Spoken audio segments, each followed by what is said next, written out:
Ross Ulbricht is serving a double life sentence without parole for all nonviolent charges for creating a website. Please help free this peaceful man. Go to freeross.org and sign and share the petition.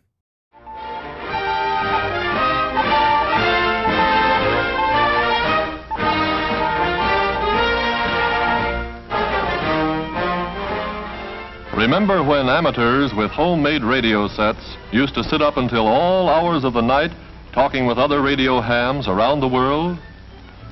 How they'd pick up a lad in Fairbanks, Alaska that was someday pioneering with elements capable of girdling the globe. Boys like these held in their hands a weapon that was someday to play an important part in the defense of our land. The eMilitia Podcast. Episode 26, Car Campit, Boog Communications and 80% Ham Radios. Enjoy, fuckers. Okay, welcome back, everybody. Here we are with a very unique episode that can be important for us of the nerdier variety. We are here with our special guest, Car, who is the co-host of the Friends Against Government podcast, and he is an expert on ham and other lunch meats. And also, as well as him, we have Bloody Revolutions present as usual, Empress of Meme, me, Guns and Guillotines, and Hang 'em for Freedom. So let's just cut the bullshit and jump right into it.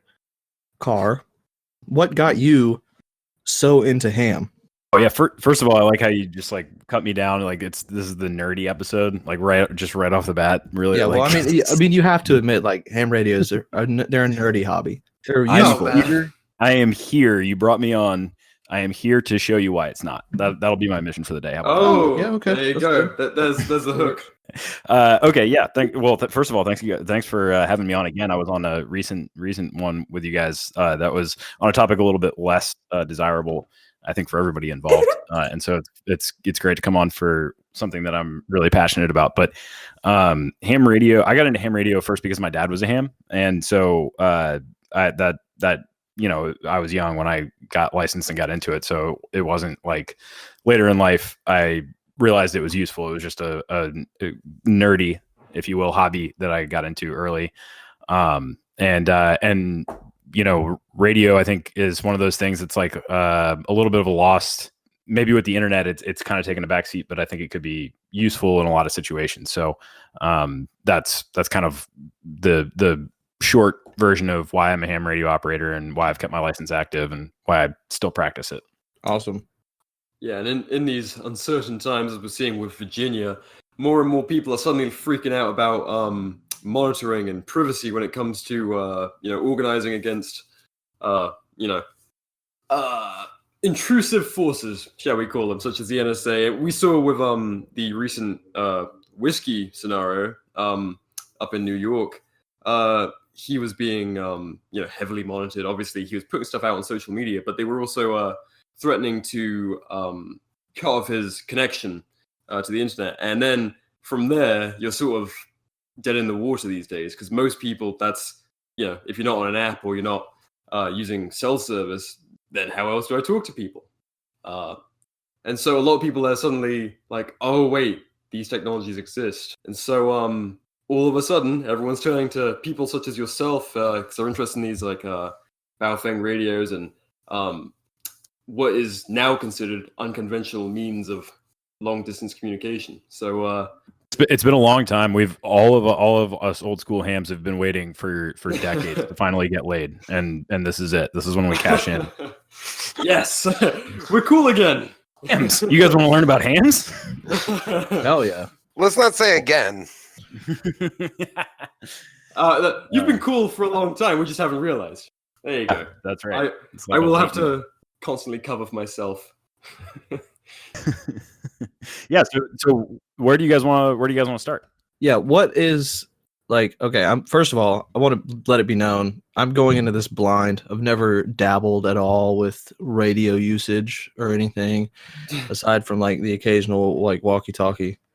Yeah, I think that's true of all of us in the eMilitia, because yeah, I even had you want me to just give like an overall, like kind of like an overview of what ham radio is? And Please tell us what it's the difference between ham, because I know there is one. It uses like naturally occurring waves, doesn't it? yes, in a sense. So, Yeah. so basically, And then tell us why it's so important that it is as unique as it is. Sure. So, the overview is you can think of it kind of like walkie-talkies or CB radio.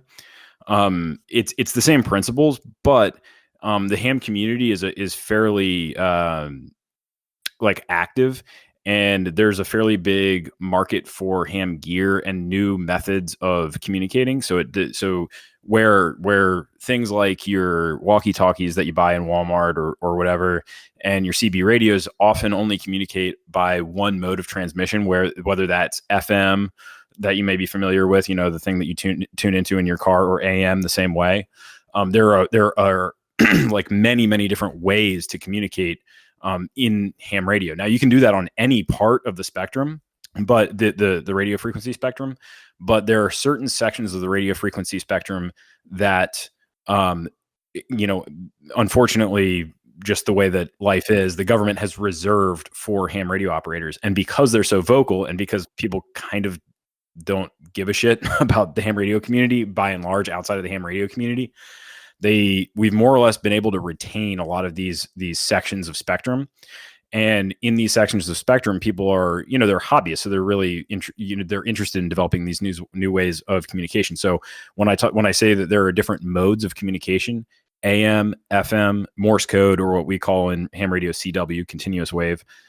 There are digital modes like radio teletype is one.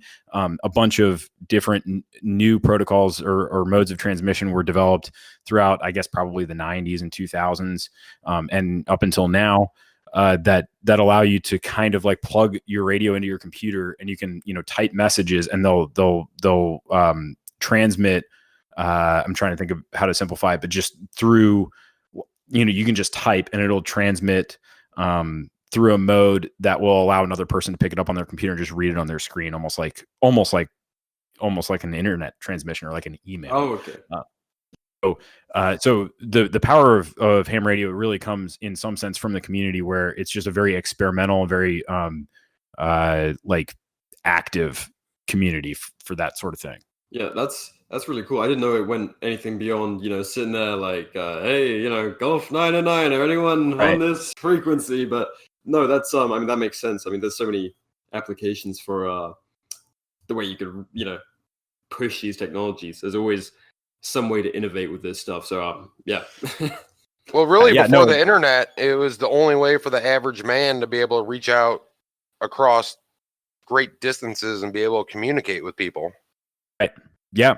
And I mean, it didn't used to be ham radio or amateur radio. It was just radio. It was like, that's where, back when you go back in the early 20th century, what are now known as, hams or the amateur radio community of that time was really just the radio community.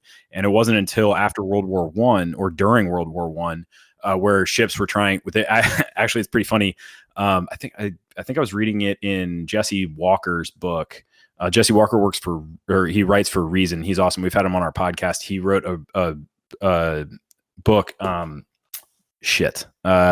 have to go run and grab it when somebody's talking, but a comprehensive view, like history of pirate radio in the United States. And he kind of started off with why, what caused amateur radio to become amateur radio. And part of that was in World War I, all of the competent radio operators were amateurs. They were all just people sitting in their garage with these. I mean, if you look at their equipment, it's kind of like it's a very similar corollary to a lot of the computer folks in the 60s and 70s, where they would just take up an entire half a garage with like this huge thing, and just adding 2 + 2 or some ridiculously simple function. That it was the same way in radio back in like the 1890s, 1900s, 1910s. But all this huge amateur community had come together and become very competent with radio transmission.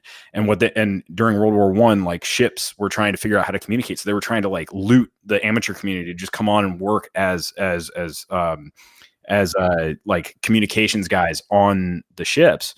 And it's funny when you look back at some of the interactions between the amateur community and World War I and the World War I military community, they were very hostile because World War I military community was trying to keep the amateurs off the bands so that they could effectively communicate with each other, but at the same time looting people from, like, siphoning people out of that community.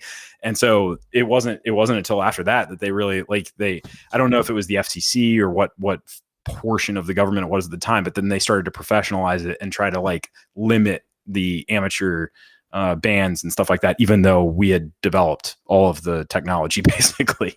So yeah, it's really cool what you did. We really want it now. Everything you did. Like, thank you, but fuck you. If you want it, you can buy a license for it. We'll sell it back to you. Right. Exactly. So, but it's funny when you read, like, some of the communications between, ship operators or ship communications officers and, like, the amateurs on land. They were very hostile, like, very, very hostile, and, like, openly hostile. They're like, get the hell off of our bands. Like, we've been on here for years. We've developed this shit. And people were, and, so there was a very adversarial relationship then. I wish some of that adversarial, thanks. Rebels on the Air, an alternative history of radio in America is Jesse Walker's book. It's fantastic. I can't recommend it enough. Okay, there's your rec in effect. But how much does a ham radio cost? So these days, I think you mentioned Baofeng a little while ago, and there's a number of different. So I mentioned the different modes of communication, and some of those modes are more common in certain areas of the spectrum. And the way that the licensing is divided up and the way that kind of radio wave propagation is divided up, when you first start, you're typically on what is defined as VHF, or very high frequency. And that's between, I don't know, I can't remember where the upper limit is, but it's generally considered between about 50 megahertz and like 200 or something like that. But the most common is called the 2 meter band. And when you first get on, it's more or less line of sight. But you can extend your sight by, raising an antenna up and stuff like that. But just to more directly answer your question, those initial radios that are kind of like glorified walkie-talkies in a sense, those Baofeng radios, even though kind of people bag on them and they're kind of Chinese crap, from what I hear, they're super, super cheap. Like, you can pick up a Baofeng for like $20 or $30. I was shocked to see that, because I was really active in the early 2000s, and I kind of came back to it about 5 years ago, and I was looking at radios, and man, you can get those for so cheap. I would say for a really, like, a good VHF radio these days, $100-$150. And then yeah, man, it's super cheap. And there's a saying in ham radio that's wire is cheaper than watt. And the radios that are more high powered are obviously more expensive, and then they're more expensive to run because you have to pay for the power. But if you can understand like how to build an antenna, you can build your own antenna. And if you get that thing up in the air really high, tinfoil, right? Well, yeah, well, you got to have the tinfoil on your head, and that reflects, among other things, it reflects the radio waves out away from you and thoughts and stuff. So, those radios, like, you can get in and out for a complete set with the radio and a power supply and an antenna and the coax and stuff for, probably $200 for a decent setup, $250 maybe. So would this be something that was mobile? Like, so on in the Instagram community, you see, there was this hashtag going around of hashtag FengCheck, and it was just like hundreds of Boogaloo enthusiasts buying Baofeng radios. And so this kind of more expensive setup, is that something that would be mobile, or is this like a static setup? Almost everything that is sold in that region is mobile, and that is that you can mount it in your car. So just because there's not a lot of space required for those types of radios, and the functionality is a little bit more simple, because almost exclusively, and there are many, many exceptions, but almost exclusively people are getting on to operate with FM, or use the FM mode of communication in a pretty limited bandwidth or spectrum, and it's pretty specialized, so that they can make them pretty small. They almost all come with the ability to mount in your car, and then or you can get a handheld too, and those are, the Baofengs are handhelds, or HTs they're called in the ham radio community. So typically when you're getting into that just initial VHF phase, you're looking at 250 max, and with the ability to mount in your car or take it mobile, like with like a little battery and solar pack and a deployable antenna, or a handheld. So it'd be something kind of like what we see the military using, with traditional radio operators, right? Probably, although I don't have a military background, so yeah. But I would suspect yes. Okay, so so I mean, if you had, like, for instance, I have one in my car, and then I have a handheld as well. So and it's pretty cheap to get all of that inclusive, and you can operate, particularly if you have an antenna at home that's fairly high. I mean, you can talk a pretty long ways. So relatively speaking, I mean, I can probably, like, I'm in Fort Worth, and I could probably, if I had a base station antenna for 2 meters, I could probably talk to, a large bulk of the population in Fort Worth.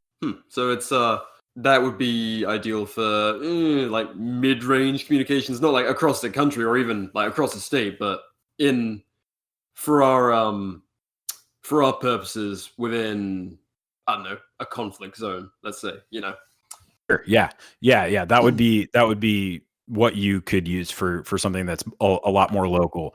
And then the other thing that you can do with 2 meters, well, with virtually anything, is that you can set up what's known as a repeater. Now, this is going to introduce a central attack point, which is probably not great for the types of situations that maybe you guys are looking at setting up for. But like amateur radio clubs will set up a repeater, and they'll basically rent out a spot on a TV or local radio station tower and throw up an antenna there, and then a receiver and transmitter at the base. And so they'll have like an omnidirectional antenna way up, 500 feet in the air, 400 feet in the air, or something like that, with the maximum allowable power, which a lot of people can't afford to run or don't want to run. And so what that does is it just means that you kind of have to hit that tower, and you don't have to hit your friend. You can just hit that tower, and that tower will repropagate that out in an omnidirectional scheme. So if you had a 20-mile radius that you needed to contact, if you just put a huge tower in the middle of that point, maybe if you have a handy talkie, an HT, you can only get 4 or 5 miles or 3 miles, person to person. But as long as you can get an eye on that tower, you can hit the tower and it'll repropagate it everywhere, in that huge radius. So is this, again, more speaking with a civil disobedience mentality, could you set up something like this without going through the system? Say if you wanted to set up your own repeater, would you be able to do that without permission? I think that would be tough. I think that would be a lot tougher. So I think that you would have to know your shit. Well, I don't think that. I think it would just be very. I think it would be very difficult. No, you could do it. I just think you would get shut down. Because and the reason for that is that it's very easy to track, particularly for high powered stations like that.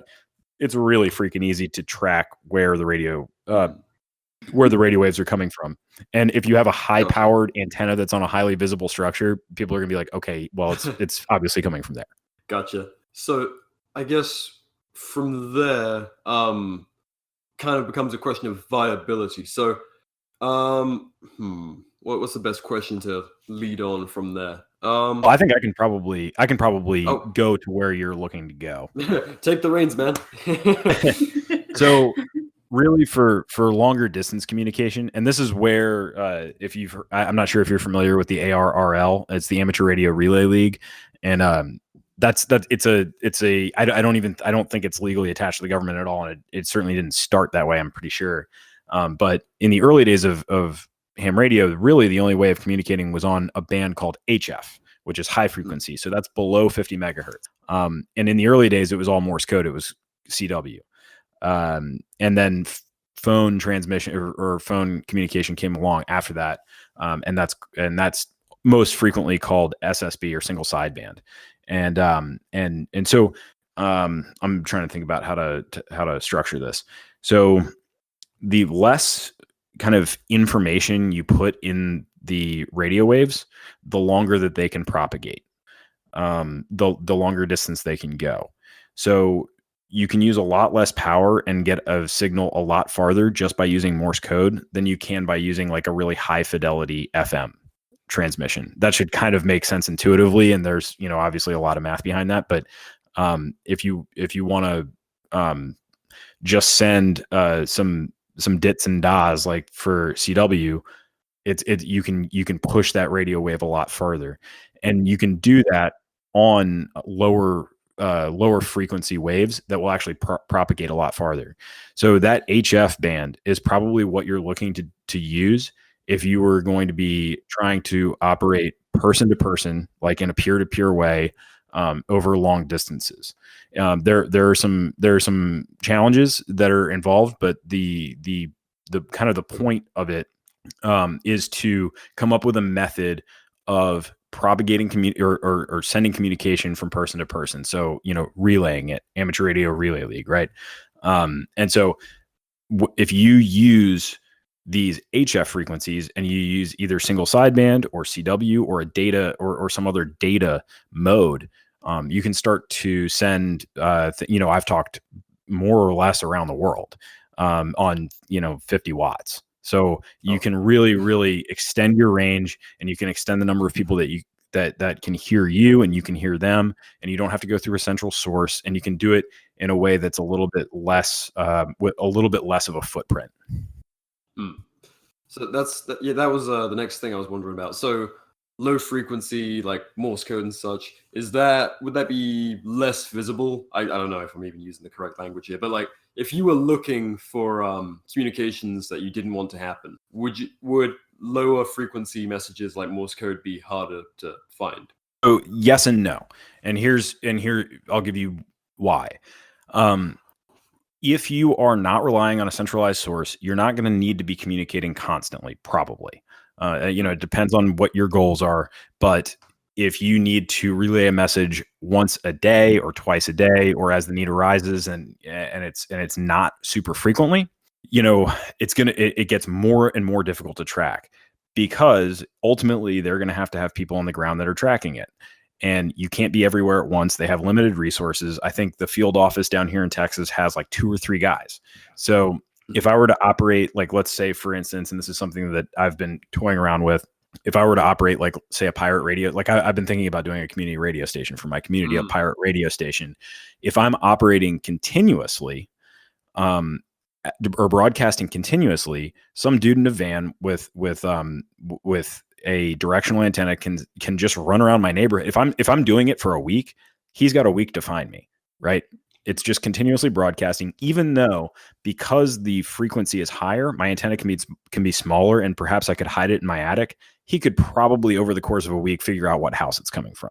But if I'm operating intermittently, where, on HF, if I'm not having to go to a centralized source and I can just relay messages as they come, and if I say I'm mobile, like it would just become a complete nightmare to track down. Could they do it? Probably, but again, it just comes down to a balance of resources. It's like you would just make it an absolute nightmare for them. And then you kind of also have plausible deniability. I mean, what if you say, no, it wasn't me transmitting? If there's nothing showing and they can't find anything, like, I mean, what are they going to do? I mean, we all know what they could do, technically, but from a legal standpoint, it's like it's all about just making it a lot more difficult and maintaining plausible deniability. Now, if you're using those lower frequency bands, your antenna must be a lot bigger, and that often means making it more or less static, and not like something like on a higher frequency. Like your the antenna on your car to receive FM is very, very small,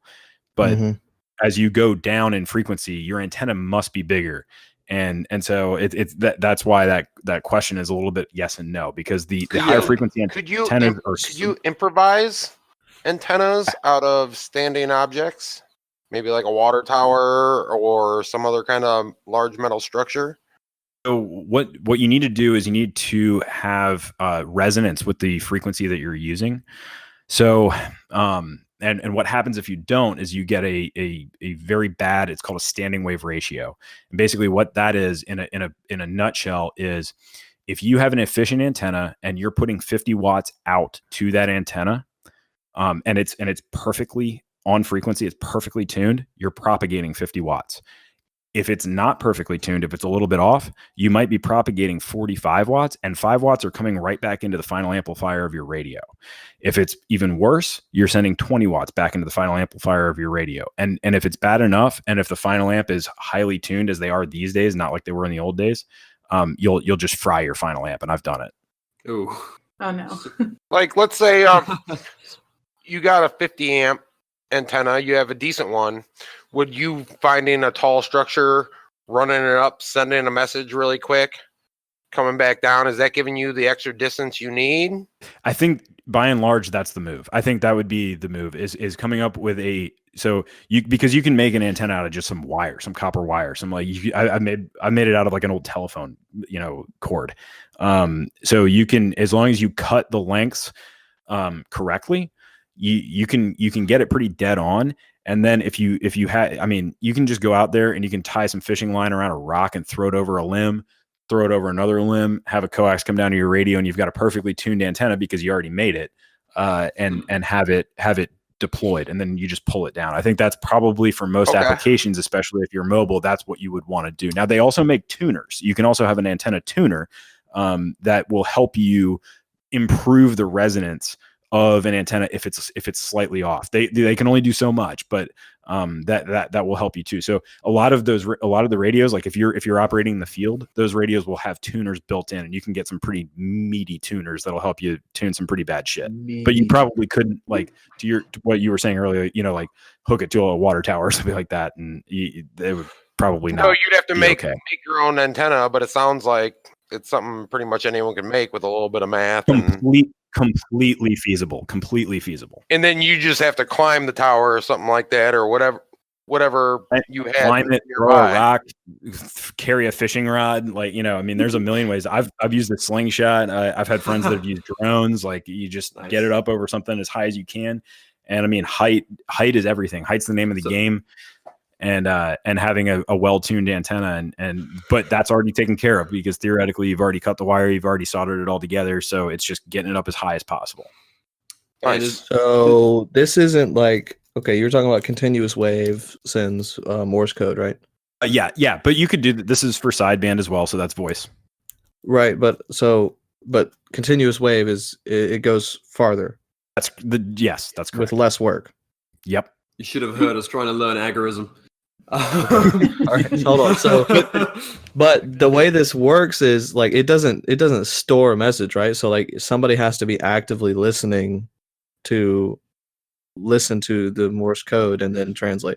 Here's where this gets cool: is that recently in the last 20 or 30 years, is that these new digital modes have come about where you can almost set it up. It's almost like a bulletin board system where you can. So there was a mode that I was messing around with back before I kind of went inactive, probably 10 or 15 years ago.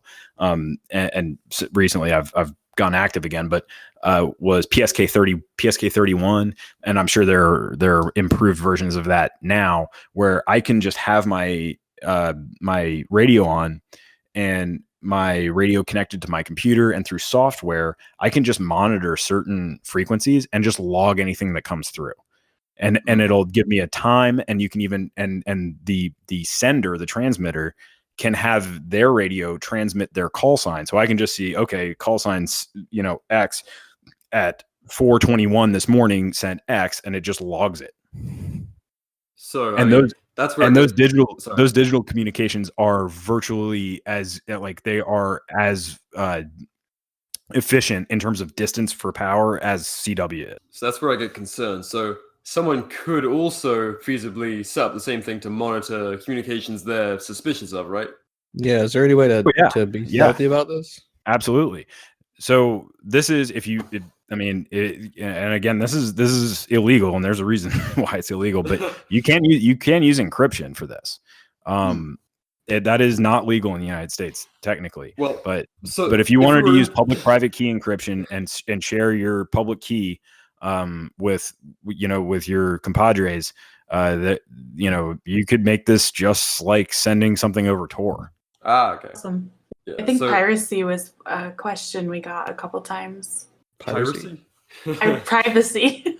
Oh, sorry. I was like, Well, unfortunately, they are one and the same in this scenario. You would be a pirate technically if you use any kind of encryption on radio waves within the U.S. so we don't want to be criminals. So Oh no, I assume none of us on this podcast want to be criminals. how do we best avoid criminal activity? So, what do I not do? Where do I not get that program? yeah. So this is most of these programs are open source, and you can just and you can download them, and the Linux community and the ham community are very intertwined.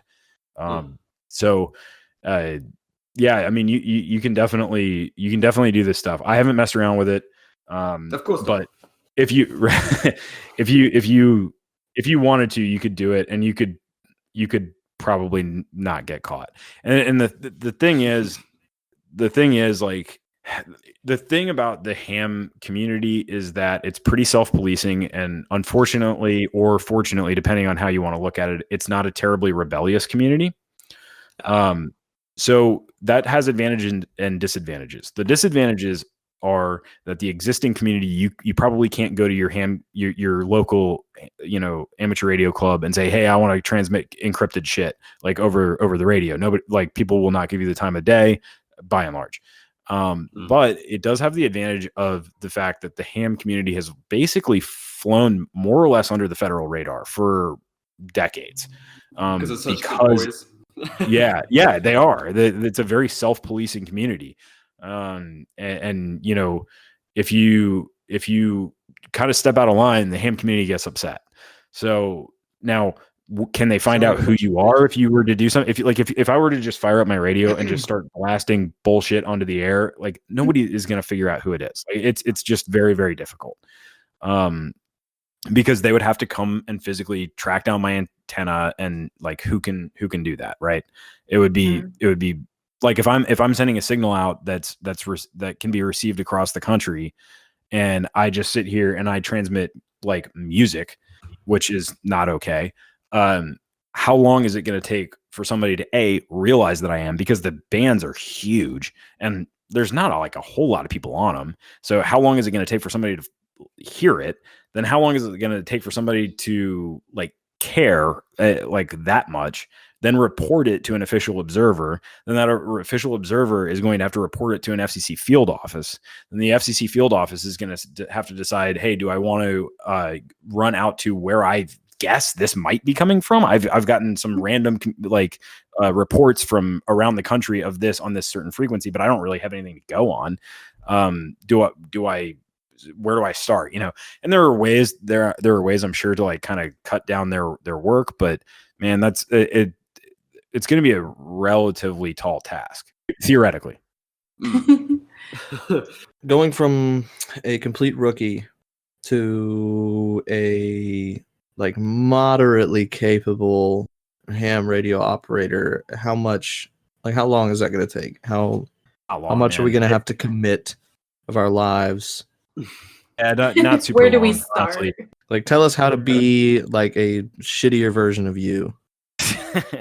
So here's and I don't recommend this from a philosophical angle, obviously, but I would recommend just going through the motions of getting your ham license. Like, I'm not going to sit here and suggest that you submit to a law that you don't want to submit to, but it's like $20 to get your ham license, and like, why not reduce the risk to you? And also, especially while you're learning, right? Yeah, and you're going to be learning the more or less the right stuff, because it's been developed by hams. It's not like the FCC. The FCC approves a lot of it, but it has come from the ham community. So it's been whittled down to a lot of what's really important. So I think what I would do is I would just go make an earnest effort to go get my technician license. If you're in the US, I don't know what the corollary is abroad, but the technician license is the lowest license. It's really, really easy to get. If you want to just study the question pool, you can memorize all the questions and the answers in probably an afternoon and go past it the next day. But I would recommend getting a feel for, like, this is kind of like a weird thing to say, but getting a feel for the laws in terms of where you can transmit what. and I'll make, and I'm trying to think of, so it's like, you may have a favorite caliber that's some boutique caliber, but don't you kind of want to have rifles that are chambered in like NATO rounds, because that's just what's around? Yeah, it's the also same my favorite caliber. Yeah. Okay. Well, there you go. It's also the same thing with ham radio, is like, if you want to be able to communicate with people, well, why not just use the pre-existing standards? You know, like that's what everybody knows. That's what radios are built for. Like if you need to get a radio and there's one in a truck that you need randomly, pull it out of the truck. It's ready to go. It's pre-programmed for those frequencies. You know, you may as well just get a feel for how things are done, because the standards are what everybody's going to adhere to anyway, regardless of whether the law is there or not. So that's kind of like would be my suggestion is just go get your license and study the technician manual, and that'll give you an idea of how all the bands are laid out. So there's a manual. There's a standard manual. Yeah. It's issued by the Amateur Radio Relay League. So there's a technician so like regardless manual. of what model you get, like this manual should apply to it. Absolutely. Yep. Yeah, unless you get it from a weird country import, but you wouldn't do that. Like that would be needlessly difficult. So I talked to a guy over the weekend who says he got it in like 2 days of studying. He said he started studying. It's ridiculous. It's so easy. It's so easy. And I think there's like a $5 filing fee, and it's more or less tradition. It's one of those areas where, for whatever reason, the government has not jacked the price. It's like $20, and you're like, it's basically just covering the cost of pushing papers. So you can even download an app, and it'll just cycle the question pool so that you can memorize all the questions, and then go pass it, then get on the air and start operating and learning the traditions and learning how to do it and listening to people, and then go back to the manual when you need help or you're trying to learn like a certain thing. That would be my suggestion. So keep it utilitarian, and then learn the laws so you know when you would be at risk if you were to participate in such activity. Right. Even if you're not going to follow the laws, you should know them so that you can know when to buy. Right? You should. Yeah, I think you should. I mean, for as long as for as long as that, definitely should. It's always a good idea to have knowledge of the law. Right. Yeah. I mean, and if another criminal mafia takes over and is enforcing different rules, you should probably learn what those rules are so that you know when to be careful and when not to be careful. It's just wise. It's just wise tactics, I guess. Definitely. That would be my suggestion. My suggestion would be just get on, do what you can to get on the air as soon as you can, even if you're not transmitting, even if you have a license and you can transmit, get on the air and start listening to how people talk and how people like, because it's like anything. It's like any weird community or niche community. There's like unspoken rules and there's traditions and there's stuff like that. Even if you don't want to adhere to them, it's best to know. Okay, the Bofang gang. There's a lot of those guys out there with those radios. What would you say? All right, they already purchased the radio. They want to use it. What's the best thing they could do to utilize what they already have? Oh, maybe I'll ask for a little bit more clarification, because I'm not like, I know that. So those came about way after, like I've had my equipment for a decade and a half. Like I'm not really sure what I know they're shitty Chinese radios, but beyond that, I don't really know. Okay. All right. Yeah. I was just wondering if you knew the equipment and what they could do to utilize it the best, but if you're not familiar with it. Yeah. I mean, I'm sure it's just like I've read a couple articles on them, and it looks like they're a little bit of a pain to program, but beyond that, like once your frequencies are set, you're good to go. Yeah. I've even seen people like paying other people to program theirs, which kind of speaks to how it might be kind of a pain in the ass for the average Joe. I've heard of programs you can get that program it for you, and then we'll like load up all the what is it? Not the relocators, the beacons, the repeaters, and loads up all the repeaters in your state. So if you're near one, it'll automatically. I don't know if it'll automatically hook to it, but you can find it. Yeah. And so a little bit more on that is the repeaters will often. So all repeaters work on an offset, and that is because they are going to be simultaneously receiving data and sending it, and you can't do that on the same frequency. So they all work on either a 600 kilohertz offset, negative or positive.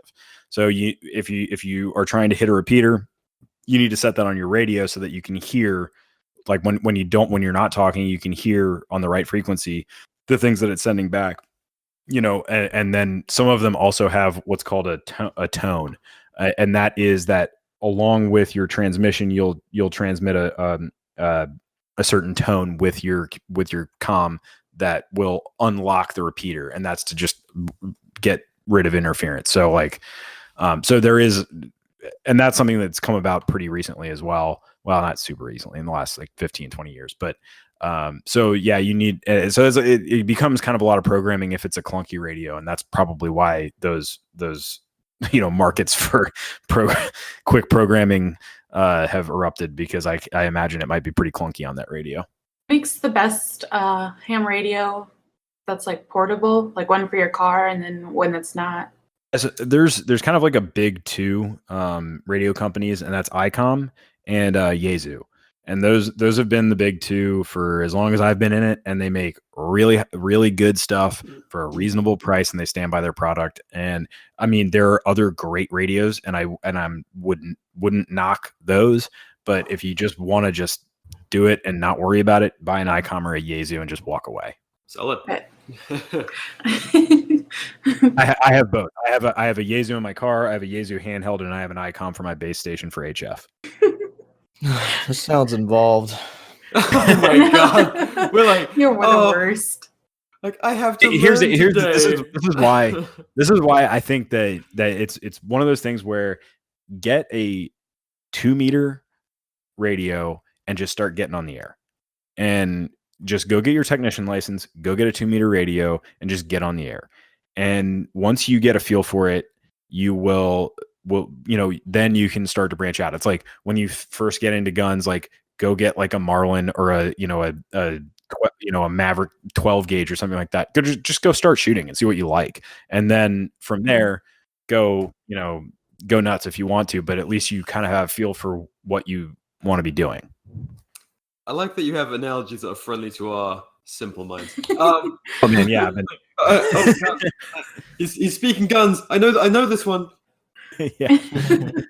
But that would be my recommendation, because dude, I am the ham radio is, and forgive me, I'm gonna nerd out. Ham radio is so fucking cool, and there are so many. It is like this hobbyist niche community where people just, especially with the emergence of the merger between radio and computer, so much cool shit has come around, and the possibilities are like, I'll give you an example. My one of my cousins does EME, which is Earth, Moon, Earth. There's a whole little mini sub niche community of the niche community of ham radio that bounces radio waves off the moon and back just to see if they can fucking do it. And it costs like a shitload of money to do.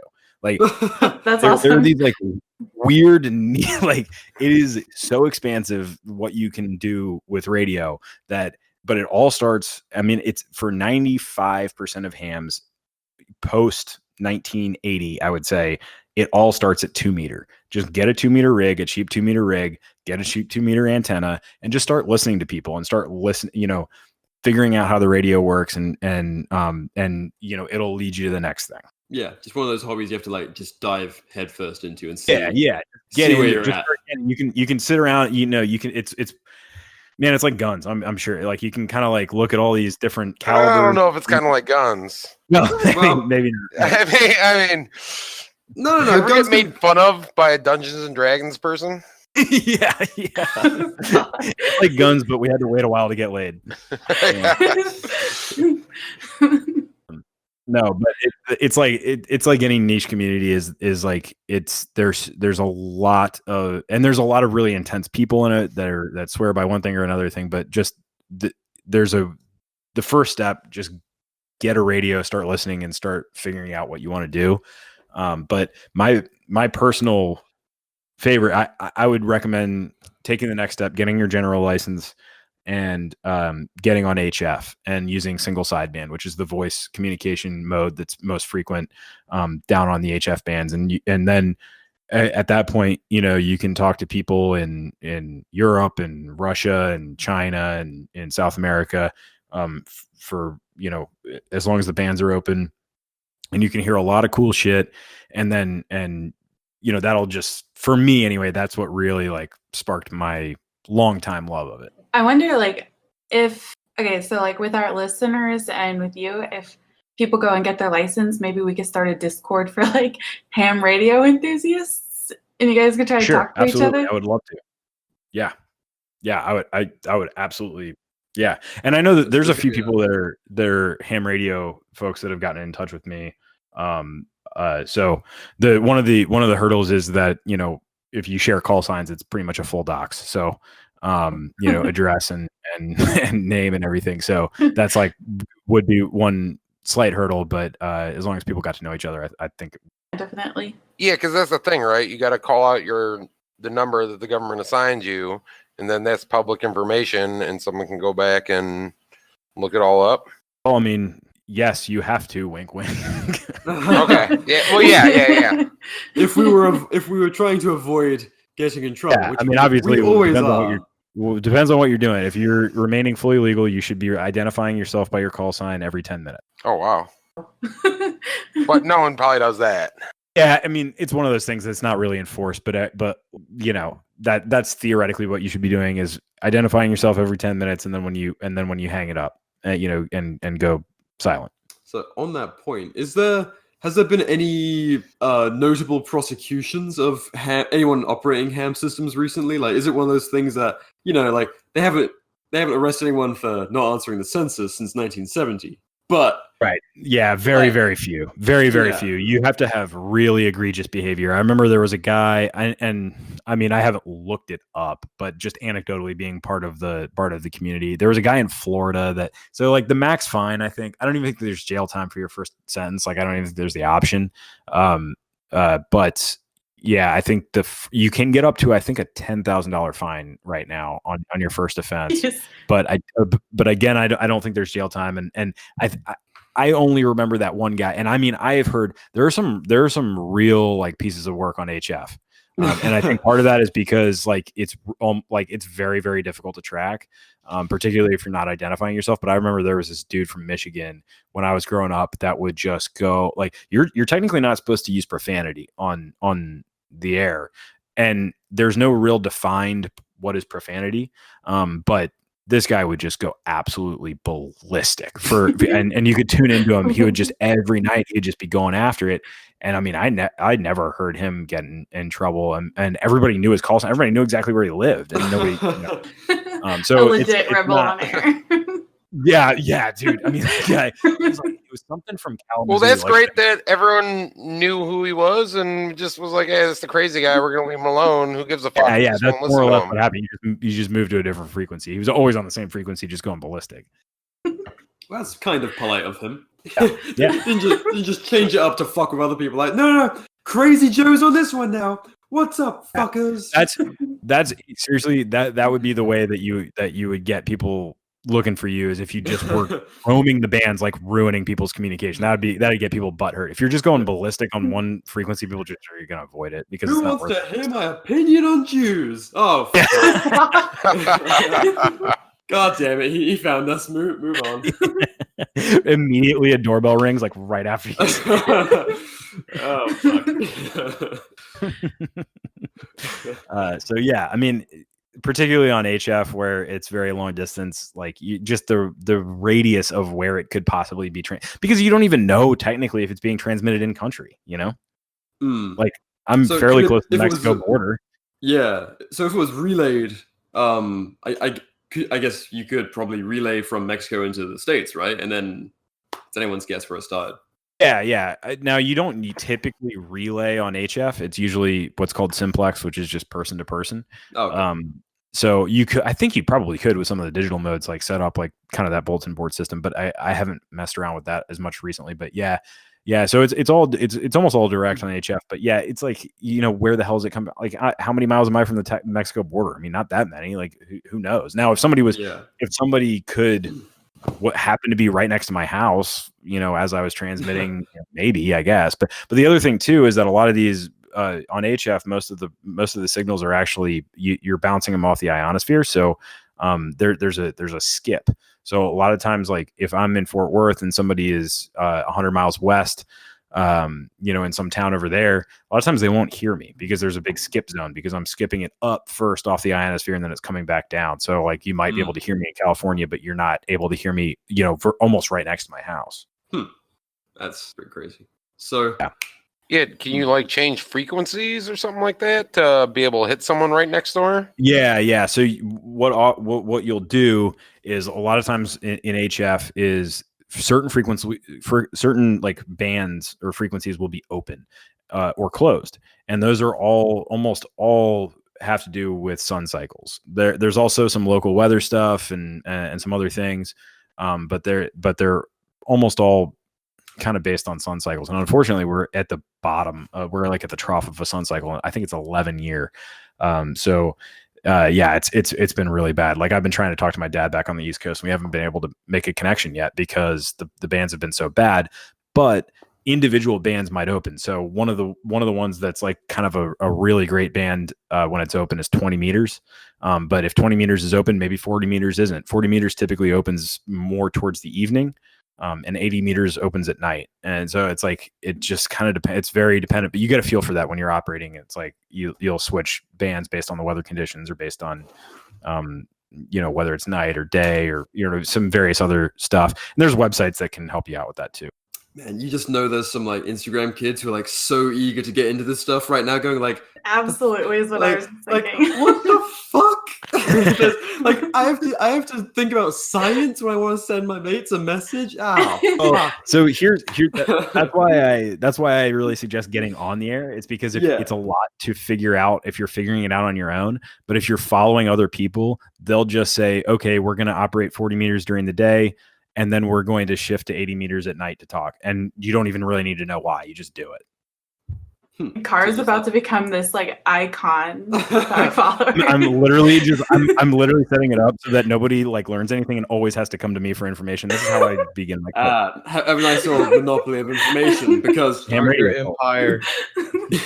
Search engines really don't exist. Open up the 20 meter band during the day. You really have to mix the Kool-Aid just right.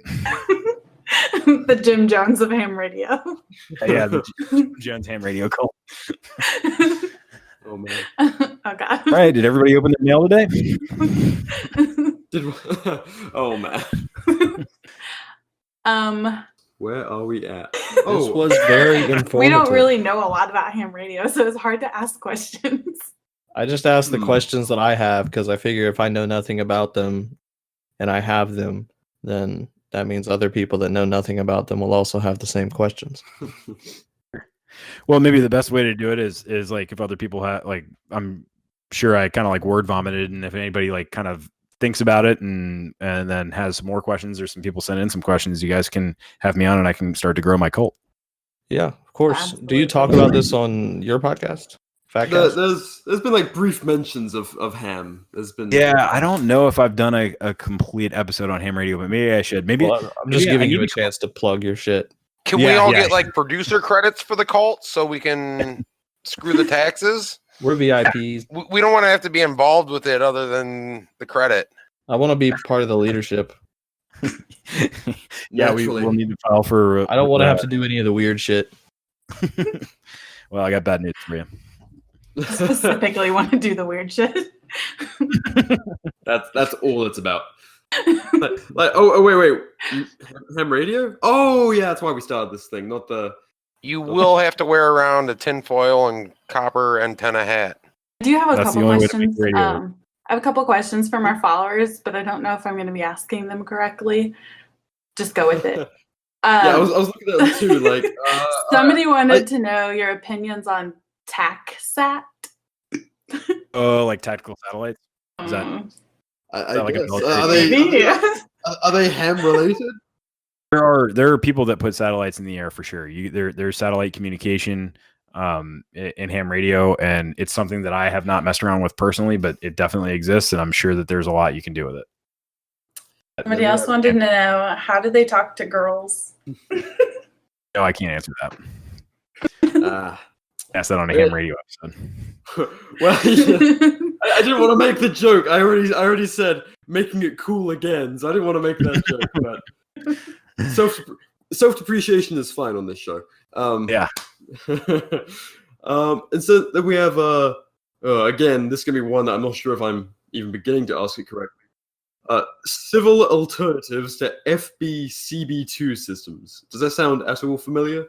Oh yes. Well, I reviewed the sheet and actually looked that up. That's a military thing, and I can't remember what it stands for now. But yeah, there's something. And again, I'm sure that there's ex-military people that might jump down my throat. I'm not super familiar with it.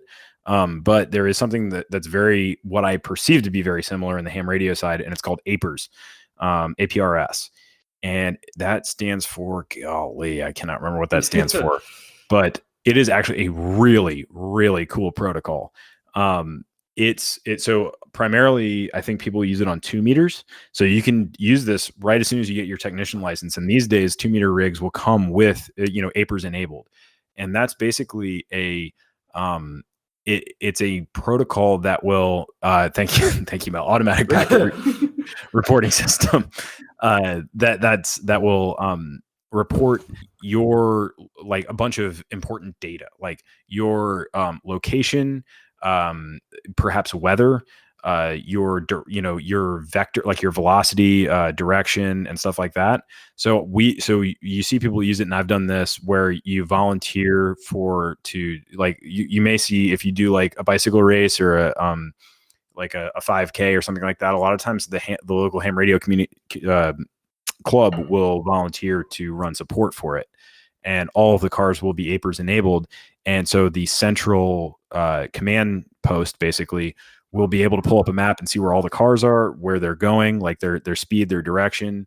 And there's a bunch of other information that you can report. Now that's really cool because you can actually do that at your base station and transmit a bunch of other information, including like text. And you can create like basically a big mesh net. And there are ways to integrate that again into like the internet backbone. So this APRS is something that I wish I had a little bit more personal experience with. I've used it in a limited capacity on these like volunteering for like 5Ks and bike races. But that's a super, super capable thing. I bet it's pretty similar to that FBCB2 in some ways at least. And that's like something that could be very, very useful for perhaps the audience of this program. I highly recommend looking into it. I think you guys, particularly if you have a military background, you'd probably like look at it and immediately kind of get it more than I do, just because I haven't used it a whole lot. A lot of potential there. Really, really cool stuff. Now, could you reverse that and use it as a tracking system too? Oh, it is a tracking system. So yeah. You could put like a transmitter on something, and then you could have a mobile central control station and follow several different objects. Yep. Yeah, as far as I know. Okay. Yeah. Yeah, it's a really cool protocol. We'll just leave it right there. Yeah. Yeah. Yeah. No reason to go on. Right. It's really cool. And actually there's websites. Man, I wish I had here. I bet if I Google it really quick, there's websites where you can actually log in, and where people have created those like APRS to internet conversions or relay systems. You can go track APRS stuff that's going on in your area. So like here, I'll just drop this in the Discord.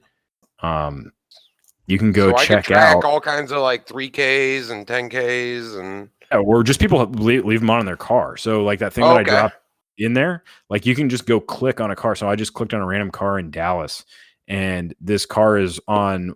It says it says that he's monitoring 146.88 megahertz. And his mic is currently in service, so he's currently talking, and that's the 2 meter band.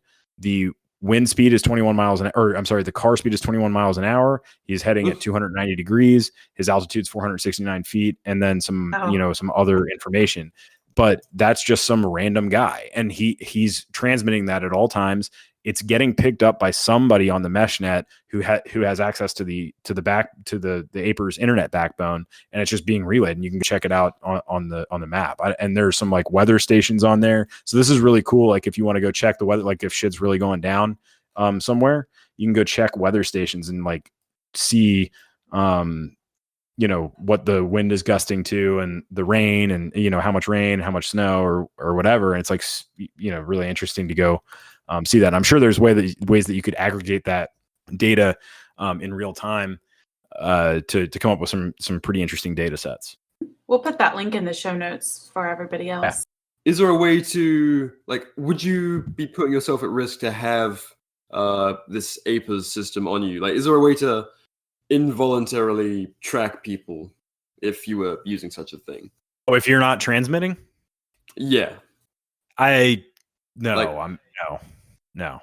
I mean, theoretically, you would have an antenna on your car, so that could be a giveaway that you are operating radio. I mean, I guess, but it's not something that would passively give away the fact that you're any information. I don't think. Okay, I'm stuck in the digital age with my thinking, so I'm just like, they know where we are at all times, kind of mindset. It's not like that. It's because it takes real. It's not like a computer where it's always on. It's like you got to be hitting that transmit button or else nothing's coming out. It's just a bunch of wires and integrated circuits. Gotcha. Yeah. So that's why this is such an attractive technology to for various.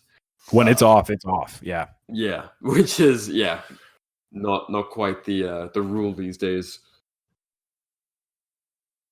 So I'm not sure how much I would guess you'd be like kind of interested in this area, but I'm not sure if it would be a natural continuation of your interest, Car.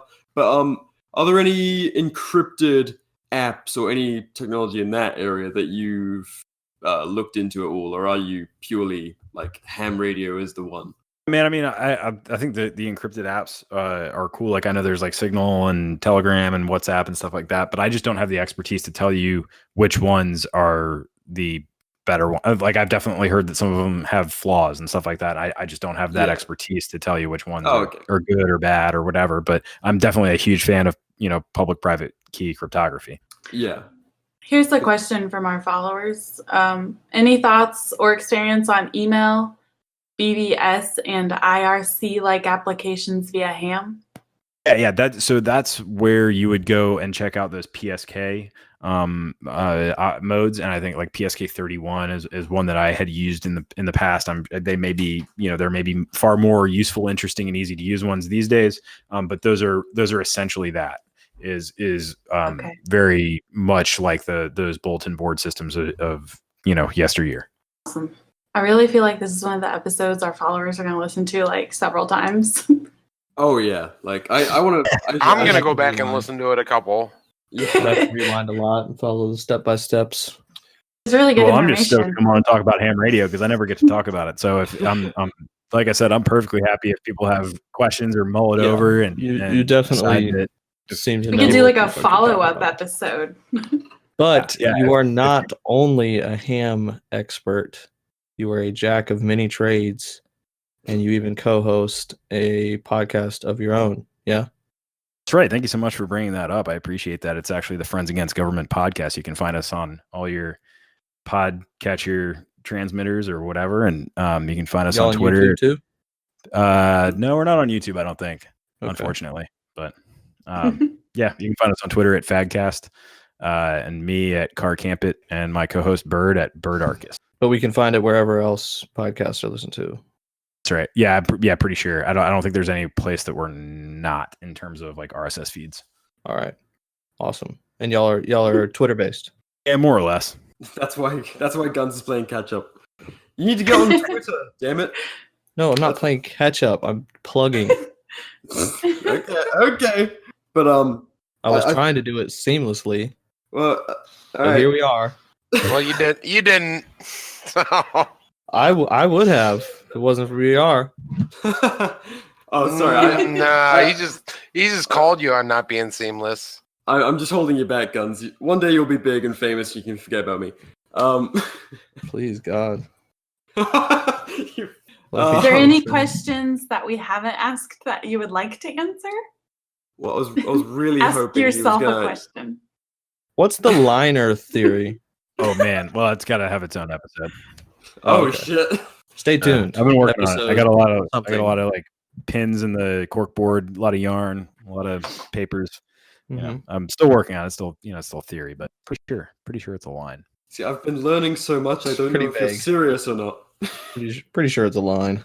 It is, yeah, no, definitely. I think just. What's your opinion on the moon landing? Are you going through the whole list? What's your opinion on the moon landing? Yeah, I don't know. 50-50. 50-50 what? What are the options? 50-50, the moon exists or it doesn't. The moon exists? Wait a second. It doesn't. You were think the talking about moon doesn't bouncing exist? radio signals off the moon. Yeah, but it might just be a government plate up there. Well, I personally haven't ever bounced a signal off the moon, so I don't know. Okay. And your favorite food is Bitcoin? That's my favorite. Oh, good. You did read Emp's notes. Yeah, of course. And he really likes Bitcoin. Yes. Okay. Yeah, you're like a Bitcoin expert, Oh, there's a lot of people who know a lot more than I do, but I love it. but you can hold your own. Yeah. He taught the biting the bullet guys about Bitcoin. Oh, that was you? I learned so much on that episode. Good. Would Good you to hear Thank that. consider yourself? Thank you. Would you consider yourself a clout lord? Oh, yeah. Obviously, yeah. Yeah. Yeah, that's why I'm here. Okay. Quick aside, there's actually a guy that made a Bitcoin transaction over ham radio. Dope. That's Wow. awesome. That's like new school meets old school. Very, very cool. That's gonna be probably one of the most secure. Well, no. Is that a way to make Bitcoin even more secure or less secure? Did you guys all have like a warm glass of milk to celebrate? Yeah, and a good night's sleep. Tucked ourselves in. What is a ham radio made out of? In theory, could you make a ham radio out of ramen noodles? Do 3D Oh. print a ham radio? You could 3D print one. Probably Could you do like the ramen thing though that you see like on the 5-minute crafts all the time, where they like fix the chair? I have with nothing in my ability to disprove the fact that you. How hard would it be for someone like semi-mechanical to build a ham radio in their garage?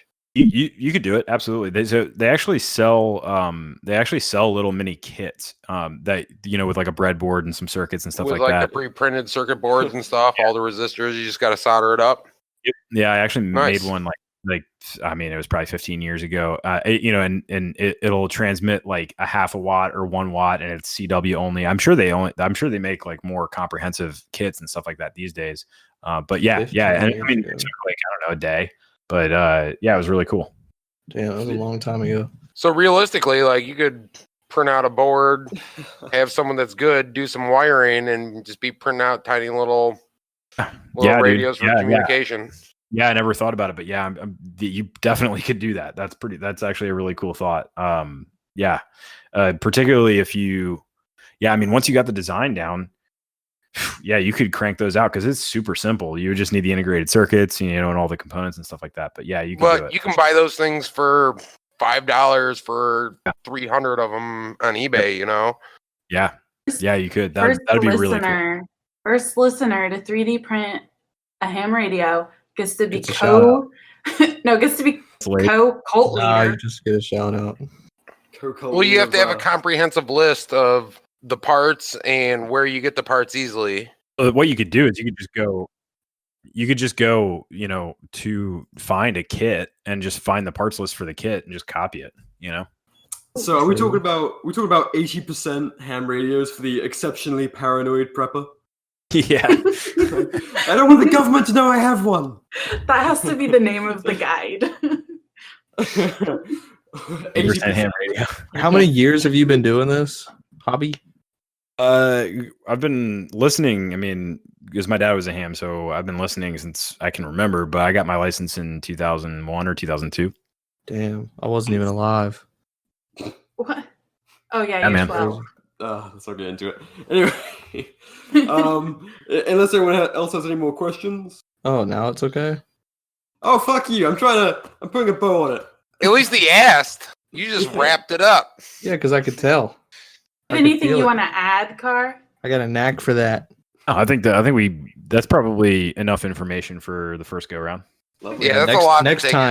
Next time, you're really gonna just blow the lid off of it Yeah, that's the blow the lid off the whole ham conspiracy. and just not hold back. It's like when you go into the final year of a language class and they just don't even speak English anymore. This and just was- like, fuck. My This whole was I the just come on and lubing. just speak Morse code. Like This was the lubing episode. You got us ready for the real info, but here it comes. it'll just be done in a digital format. format. Here comes the big one. So yeah, that's us on ham radios. If you don't already listen to Fadcast, if you like our show, you will definitely like them. It's just 2 of them, so you can actually tell who's talking, and they're devastatingly smart. They know their shit, and they're just as funny. I'm a big fan of Yeah, they're Fadcast. way smarter than us. Thank you. Well, I don't know, but thank you for the compliments for sure. It's like if there were only 2 eMilitia members and they actually knew all their shit. It's like very, It's like if the completely- eMilitia did a podcast without me, and I never threw wrenches into things. and they knew that, and they knew their limit on drinks. Yeah. Well, I don't know about that. Well, I'd like to say the guys that run the podcast are very intelligent. The podcast car? itself is not always that.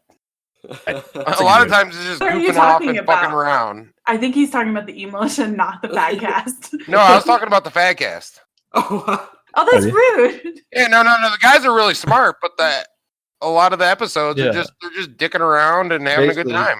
He's saying like y'all have potential to say intelligent shit. No, but y'all they really they just say don't. it. They say it, but like I said, it's a good podcast. You should listen. that was a compliment. I appreciate That was it. a compliment. That was the It worst was a plug compliment. I've ever The heard. worst. Might be the best one, actually. Worst plug. Like, yeah, they're smart guys, but like they talk about bullshit basically. They're smart, but they dick around. Yeah. They do. Like it's okay in a pinch. If you like run out of everything to check them out. It's like the guy that we don't know that like Stephen Hawking stole all his thunder. He's like, man, that scientist is really smart, but he just really dicked around. That's why we don't know about him. Faded off into obscurity. Basically what Tesla did. That's why we forgot about Tesla. Yeah, he was really smart. He's just dicking around with that Tesla coil, you know.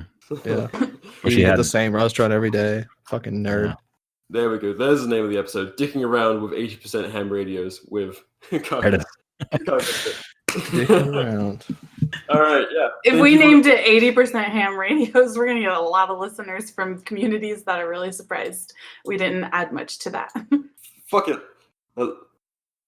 Let's do it. Let's clickbait him. Anyway, thanks for listening and thank you for coming on, Car. Thanks, guys. Stay tuned for the bonus episode. What? No, I'm just kidding. There's no extra content. We're done.